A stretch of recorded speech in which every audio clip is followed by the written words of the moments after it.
Kita beralih ke sorotan lainnya, Pangdam Iskandar Muda menerima 6 pucuk berbagai jenis senjata api serta amunisi bekas konflik yang masih beredar di masyarakat. Penyerahan senjata api itu dilakukan warga dari Kabupaten Aceh Timur dan kabupaten lainnya secara sukarela melalui intelijen dan Babinsa jajaran Kodam Iskandar Muda setempat Jumat siang.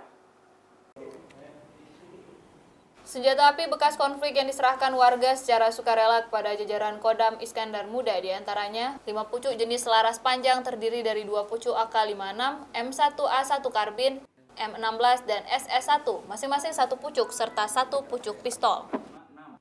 6 pucuk senjata api serta ratusan amunisi aktif yang selama ini beredar di masyarakat diserahkan oleh sejumlah warga kepada TNI jajaran Kodam Iskandar Muda terhitung sejak 1 bulan terakhir.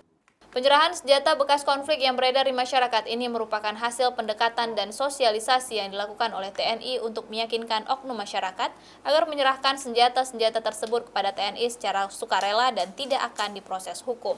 Penggalangan yang dilakukan adalah baik yang dilakukan oleh intelijen dengan jaring-jaringnya atau yang dilakukan oleh para babinsa dengan mitra-mitra karib yang ada di lapangan.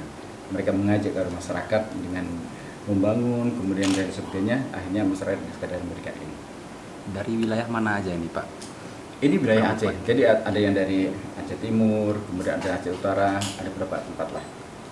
Kodam Iskandar Muda sepanjang tahun 2019 ini setidaknya telah merilis 3 kali penyerahan berbagai senjata api legal dan amunisi aktif dari masyarakat berbagai kabupaten kota di Aceh sejumlah 26 pucuk. Selanjutnya, barang bukti senjata api bekas konflik itu akan dimusnahkan. Raja Umar, Kompas TV, Banda Aceh.